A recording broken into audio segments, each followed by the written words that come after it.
Shalom and welcome to Jewish Life, the show about people and issues in Judaism and some secrets you missed in Hebrew school.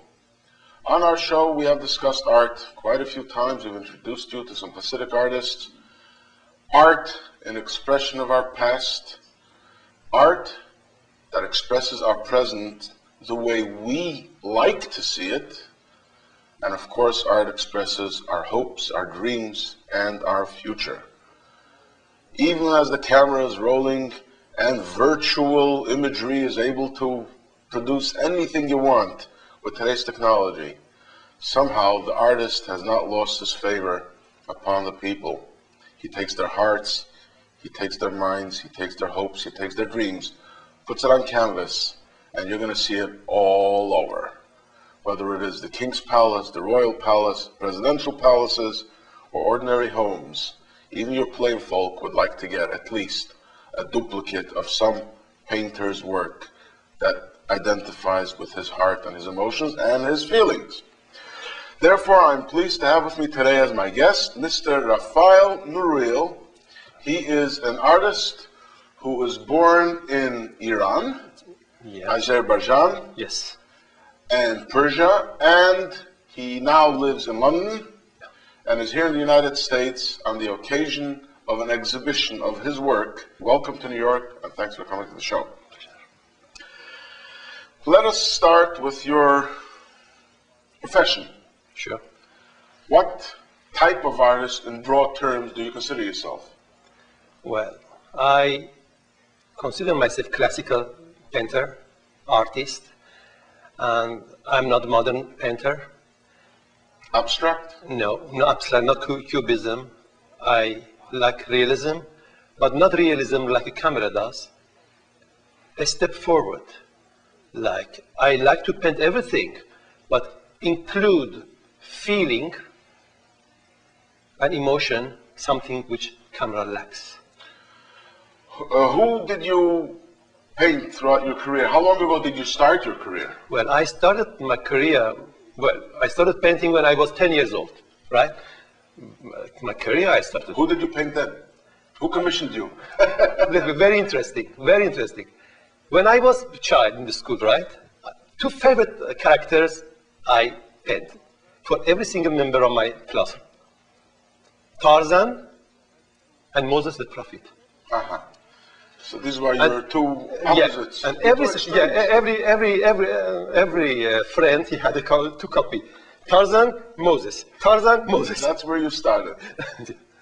And then? Then at the age of 13 and a half, I went to a private art academy of Mr. Reza Samimi.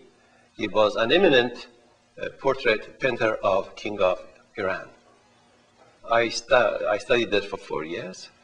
Then when he left to France, I continued to paint in Iran until age of 26.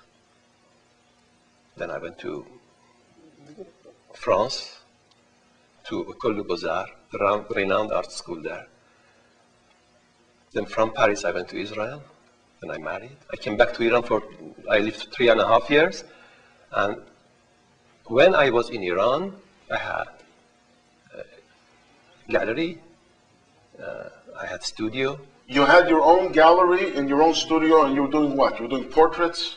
I did portraits, portraiture, and exhibited time to time in that gallery, my own gallery. Also, I had classes to teach art. Among my pupils, there was Prime Minister's brother. Prime Minister's brother. The Prime Minister of Iran? Ex-Prime Minister's brother of Iran was my pupil. Mm-hmm. One day in secret. Well, as a prime minister, he wanted to come and work privately.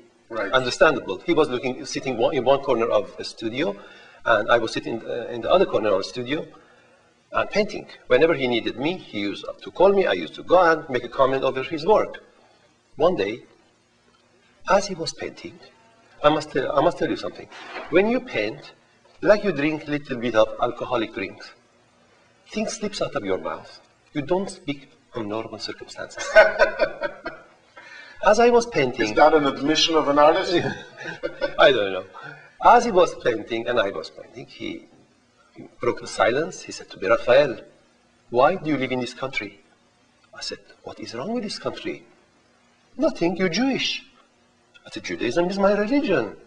My nationality happened to be Persian. He said, yes, having said so, still, you are Jewish. I repeated, Judaism is my religion. My nationality is Persian. He reminded me, I'm a Jew. I reminded him, I'm Persian. Didn't work. No. Then he said to me, I got very uncomfortable.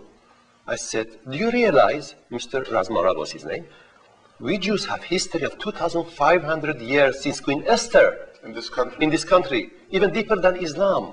After so many years, you are telling me I'm not belong to this land? He said, I'm sorry, I didn't want to hurt you. I want to help you.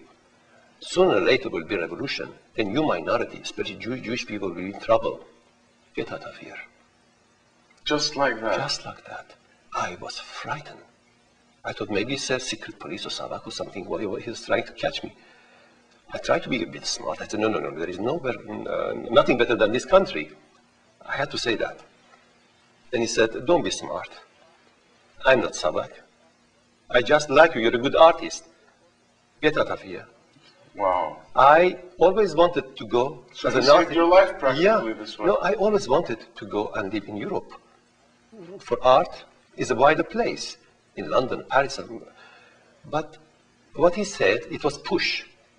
When I came home and I said that to my wife, Mr. Razmara said that, she said, we are going. That's it. Okay, in a matter of 2 weeks, I was in London.